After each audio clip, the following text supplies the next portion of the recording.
మీరు ఇంజనీరింగ్ చేశారా? జాబ్స్ కోసం సెర్చ్ చేస్తున్నారా? 3600 మందికి పైగా స్టూడెంట్స్ కి జాబ్స్ వచ్చేలా చేసిన code Gyan 100 days software course లో జాయిన్ అవ్వండి. మీ కెరియర్ ని బిల్డ్ చేసుకోండి.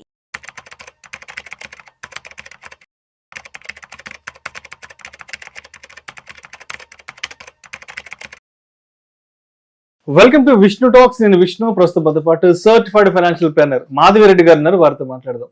నమస్తే మాధవిరెడ్డి గారు. నమస్తే అండి. Welcome to Vishnu talks. Thank you. Madhavi Reddy గారు, ఒకసారి బంగారం వెండి ధరల గురించి మాట్లాడుకుందాం. బంగారం విషయానికి వస్తే 24 క్యారెట్లు 10 గ్రాముల ధర 98,000 రూపాయలు దాటిపోయింది. 22 క్యారెట్లు అంటే ఆర్నమెంట్ గోల్డ్ విషయానికి వస్తే 10 గ్రాములు 90,000 దాటిపోయింది. అంటే 24 క్యారెట్లకి 22 క్యారెట్లకి కేవలం 8,000 రూపాయలు మాత్రమే వ్యత్యాసం. అండ్ సిల్వర్ విషయానికి వస్తే సిల్వర్ లాస్ట్ 10-15 డేస్ వరకు 1 మంత్ బ్యాక్ వరకు 1,05,000 1,06,000 వరకు వెళ్ళింది కేజీ. ఇప్పుడు 98,500కి వచ్చింది. సో ఎందుకంటారు? కొంత అనీవెన్ గా ఉన్నాయి ప్రైసెస్. అంటే ఆల్మోస్ట్ అన్ని కూడా 1,00,000కి వచ్చేసాయి. అన్ని 1,00,000కి వచ్చేసాయి.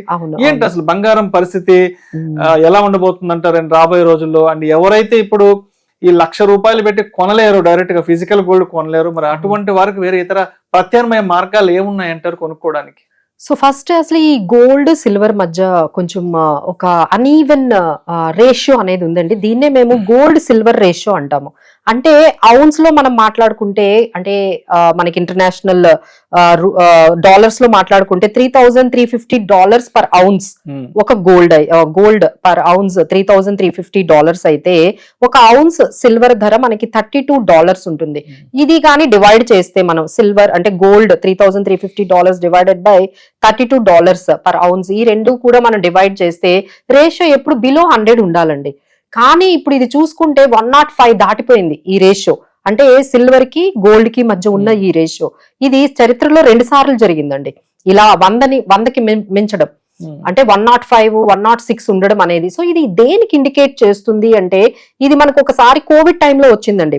అంటే ఈ సిల్వర్ గోల్డ్ రేషియో అనేది 105 అలా 102 జరగడం అనేది మనకి కోవిడ్ టైంలో వచ్చింది. మళ్ళీ ఇప్పుడు అది జరుగుతుందండి. అంటే ఇప్పుడు దీన్ని మనకి ఇండికేట్ చేస్తుంది ఏంటంటే, గోల్డ్ చాలా ఎక్సెసివ్ గా పెరిగింది. అంటే మీరు చూస్తే లాస్ట్ ఒక 2.5 వీక్స్ అండి, 3 వీక్స్ లో 25% అండి, 25% gold just with in 2-3 weeks లో పెరిగింది. అంటే ఎంత అనీవెన్ గా రేషియో మీకు కనిపిస్తుందో. అదే సిల్వర్ చూడండి, అది 1 lakh కూడా దాటలేదు. అంటే ఈ గోల్డ్ సిల్వర్ ని దాటి అసలు 1 kg ఎప్పుడో 1 lakh అయ్యేది, ఇప్పుడు సిల్వర్ పెరగకుండా ఓన్లీ గోల్డ్ మాత్రమే ర్యాలీలో పార్టిసిపేట్ చేస్తుందంటే ఇది చాలా అనీవెన్ గా జరుగుతుంది. సో అందరూ కూడా కొంచెం ఈ డిఫరెన్స్ ని మనం గమనించాలి. సో ఫ్యూచర్ లో జరగబోయేది ఏంటంటే, సిల్వర్ ఇంకా ఎక్కువ పెరుగుతుంది గోల్డ్ కన్నా. సో అంటే గోల్డ్ ఎక్కువగా పెరిగింది, సిల్వర్ అసలు ఈ ర్యాలీలో పార్టిసిపేట్ చేయలేదు. సో ఎవరైనా ఇన్వెస్ట్ చేయాలి అనుకుంటే ఇక గోల్డ్ చాలా ఎక్సెసివ్ గా, అంటే 40% లాస్ట్ ఇయర్ లో పెరిగితే ఇప్పటికే ఆల్మోస్ట్ 2.5 మనం వీక్స్ లోనే 25% పెరిగిందంటే మీరు అర్థం చేసుకోండి గోల్డ్ అనేది ఎంత పెరిగిందో ఎక్సెసివ్ గా. సో ఎవరైనా ఇన్వెస్ట్మెంట్స్, గోల్డ్ ఈటీఎఫ్స్ కూడా ఉన్నాయండి, అలానే సిల్వర్ ఈటీఎఫ్స్ కూడా ఉన్నాయి. సో ఎవరైనా ఇన్వెస్ట్ చేయాలి అనుకుంటే సిల్వర్ ఈటీఎఫ్స్ లో మీరు ఇన్వెస్ట్ చేసుకోండి. ఎందుకంటే సిల్వర్ ఈ ర్యాలీలో పార్టిసిపేట్ చేయలేదు, ఏదైతే గోల్డ్ ర్యాలీ ఉందో ఇందులో పార్టిసిపేట్ చేయలేదు. సో సిల్వర్ తక్కువగా పెరిగింది కాబట్టి ఎక్కువగా పెరిగే అవకాశాలు మనకి ఫ్యూచర్ లో ఉన్నాయండి. బట్ గోల్డ్ అనేది సడన్ గా మళ్ళీ, అంటే ఒక్కసారిగా ఒక 2-3 డేస్ లోనే మనం ఎక్కువగా ర్యాలీ చూసాం. దానికి కారణం ఏంటంటే, పవెల్ మనకి కొన్ని కమెంట్స్ చేశారండి. అంటే మొత్తం మన గ్లోబల్ ఎకానమీ మీద పవెల్ కమెంట్స్ ఏంటంటే, ఈ టారిఫ్ ఇంపాక్ట్ అనేది లార్జర్ దాన్ ఎక్స్పెక్టెడ్, మేము ఎక్స్పెక్ట్ చేసిన దానికన్నా చాలా నెగటివ్ గా ఇది వెళ్ళబోతోంది ఈ ట్రేడ్ వార్ అనేది ఆయన చెప్తున్నారు. అలానే గ్లోబల్ ఎకానమీ స్లో డౌన్ అవుతుందని చెప్తున్నారు. యుఎస్ కూడా కొంచెం స్లో డౌన్ అవుతుంది, రెసిషన్ లోకి వెళ్లే అవకాశాలు ఉంటాయి, ఇన్ఫ్లేషన్ కూడా పెరుగుతుంది అనేది ఎప్పుడైతే జస్ట్ 2 days బిఫోర్ ఎప్పుడైతే ఈ కమెంట్ అనేది వచ్చిందో మీకు ఒక్కసారిగా డాలర్ అనేది తగ్గుతుందండి, డాలర్ ఇండెక్స్ అనేది తగ్గుతుంది. సో ఇన్వెస్ట్మెంట్స్ అన్ని కూడా ఒక్కసారిగా సేఫ్టీ హెవెన్ అయిన గోల్డ్ వైపు వెళ్ళిపోయాయి. ఆ కామెంట్స్ ఎప్పుడైతే రాగానే మొత్తం అందరూ కూడా కొంచెం ఇదేదో ఎకానమీ కొంచెం ఏదో కొంచెం డిఫరెంట్ గా వెళ్తోంది జోన్ లో. సో వెరీ అన్సర్టైన్ గా ఉంది, ఎటువైపు వెళ్తుందో కూడా అర్థం కావట్లేదు. ఇంపాక్ట్ అనేది లార్జర్ దాన్ ఎక్స్పెక్టెడ్ అండి. అంటే టారిఫ్స్ ఇంపాక్ట్ లిమిటెడ్ గా అనుకున్నారు కానీ బట్ అంత తక్కువ ఇంపాక్ట్ లేదు, చాలా వరకు ఇంపాక్ట్ అవుతోంది. అలానే ఇప్పుడు కొత్తగా యుఎస్ చైనా మీద 245% టారిఫ్స్ ఏంటండి, దట్ వాజ్ అరాచకం. అది అసలు 245% అసలు ముందు ఎక్కడి నుండి స్టార్ట్ అయ్యింది, 54%, 74% స్టార్ట్ అయ్యి 125% కి వెళ్ళి మళ్ళీ 245%. Thus lot of volatility is happening. So అందుకని ఇక అందరూ కూడా ఇక సేఫెస్ట్ హెవెన్ అయిన గోల్డ్ వైపు వెళ్ళిపోయినట్టుగా, అంటే ఇన్వెస్ట్మెంట్స్ అంటే డాలర్ లో అయినా అప్పుడు కొంతమంది ఇన్వెస్ట్మెంట్ చేసే వాళ్ళండి. ఇప్పుడు డాలర్ కూడా కొంచెం డాలర్ ఇండెక్స్ కూడా ఎప్పుడైతే డ్రాగ్ అవుతుంది ఇంకో ఆప్షన్ లేదు, ఇంక ఎక్కడ పెట్టాలి కొంతవరకు ఈ మనీని, ఈ మొత్తం టర్మాయిల్ అంతా సెటిల్ అవ్వడానికి, డస్ట్ అంతా సెటిల్ అవ్వడానికి టైం పడుతుంది.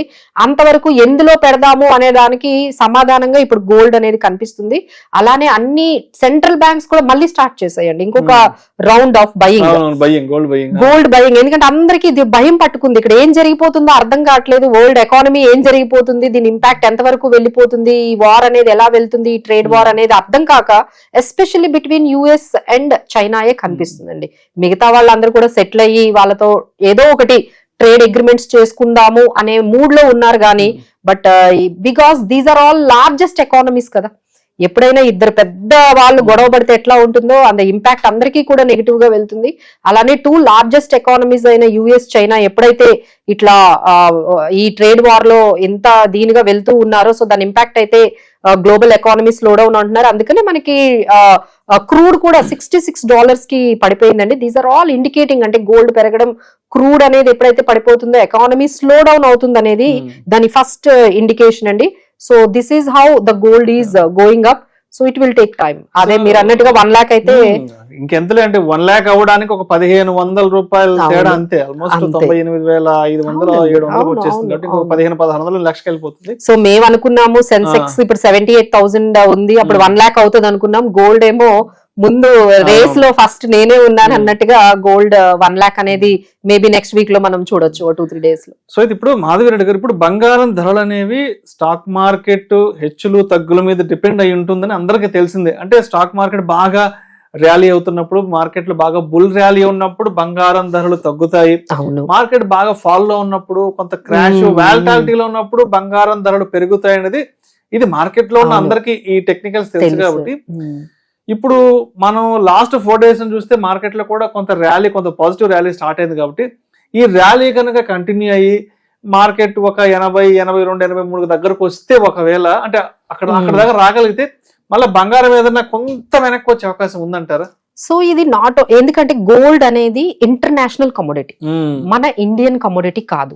సో ఇంటర్నేషనల్ అంటే మన ఇండియా ఒక్కటేనండి 6.5% లాస్ట్ వీక్ ఇండెక్స్ పెర్ఫార్మెన్స్ అనేది కనిపించింది. బట్ వేరాజ్ యుఎస్ ఇంకా తగ్గింది, అలానే చైనా మార్కెట్స్ ఇంకా డౌన్ లో ఉన్నాయి. అలానే మనకి వేరే మార్కెట్స్ లైక్ వియత్నాం గానీ మిగతా కంట్రీస్ అన్ని కూడా వాళ్ళు ఈ ట్రేడ్ వార్ ఏదైతే ఈ మార్కెట్స్ ఈక్విటీ మార్కెట్స్ డౌన్ అయ్యాయో అవన్నీ అంత రికవరీ కనిపించలేదండి. రికవరీ జస్ట్ 2-3%, కొన్ని అయితే 1% కూడా రికవరీ రాలేదు.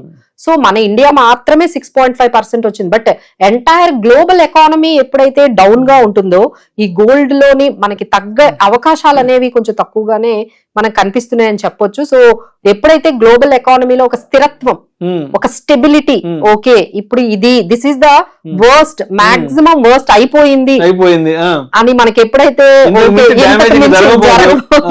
అనేది ఎప్పుడైతే ఒక క్లారిటీ వస్తుందో అప్పటి వరకు ఈ గోల్డ్ అయితే తగ్గేటట్టు అయితే కనిపించట్లేదండి. Because gold is increasing because of uncertainty.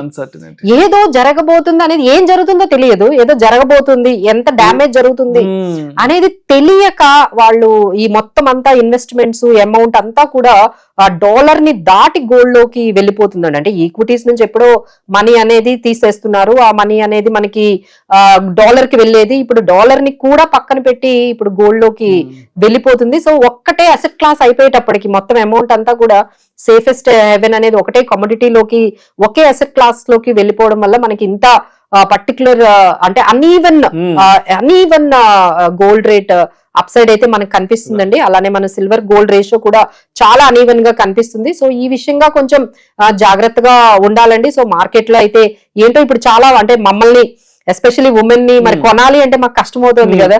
So 18 క్యారెట్లు అంట, 14 క్యారెట్లు అంట, ఏవేవో మార్కెట్ లో నడుస్తున్నాయండి. లైక్ మనందరికీ తెలిసింది 24, 22 అయితే ఇవి గోల్డ్ బిస్కెట్స్ ఇవి ఉంటాయి. 22 అయితే మనం లేదండి, ఇప్పుడు షాప్ వెళ్తుంటే వాళ్ళు 18 క్యారెట్ 14 కూడా వచ్చేసి చూపి, ఎందుకంటే మరి కాస్ట్ అంటే అందరూ 22 క్యారెట్స్ అఫోర్డ్ చేయలేరు కాబట్టి కొంత తగ్గిస్తున్నారు. అవునండి, ఇప్పుడు 22 జ్యువెలరీ కూడా ఈ మధ్య విపరీతమైన క్రేజ్ వచ్చేసింది. ఇది మరి ఇవన్నీ ఆల్టర్నేటివ్స్ అన్నమాట. మాకు ఇవన్నీ కొంచెం ఎందుకంటే 90,000 10 grams అంటే అసలు ఎక్కడ కొనుక్కోగలరండి. సో ఇంట్లో మ్యారేజెస్ మహిళలకైతే బ్యాడ్ న్యూస్ అండి, చాలా బ్యాడ్ న్యూస్ అనే ఉంది. అదేమో తగ్గుతుందేమో అని చెప్పి అందరూ కూడా అడుగుతూ ఉన్నారు. బట్ మాకైతే మొన్న ఈ మధ్య ఏవో రూమర్స్ వచ్చాయి 56,000 55,000. ఆ మధ్య వారం క్రితం ఏందో అర్థం కాలేదు. అప్పుడు మేము అందరికి క్లియర్ చేసాం, సిచ్యువేషన్ అయితే అట్లా ఏమీ గోల్డ్ తగ్గేటట్టుగా అయితే కనిపించలేదు. సో గోల్డ్ తగ్గాలి అంటే ముందు గ్లోబల్ ఎకానమీ సెటిల్ డౌన్ అవ్వాలి. ఈ ట్రంప్ ట్రేడ్ టారిఫ్స్ యాక్ట్ ఇదో 90 days ఉంది కదండి పాజ్. మళ్ళీ 90 days అయిన తర్వాత మళ్ళీ ఓపెన్ అవుతుంది కదా. మళ్ళీ ఓపెన్ అయిన తర్వాత మళ్ళీ ఎలాంటి సిచ్యువేషన్ వస్తుందో, సో ఇవన్నీ కూడా అర్థం కాని సిచ్యువేషన్ ఉన్నంత వరకు గోల్డ్ అయితే అందరూ అడుగుతున్నట్టుగా తగ్గిపోతుందేమోనని, తగ్గే అవకాశాలు అయితే ఒక 1-2 months వరకు కనిపించట్లేదండి. Thank you so much Madhureddy గారు. Thank you.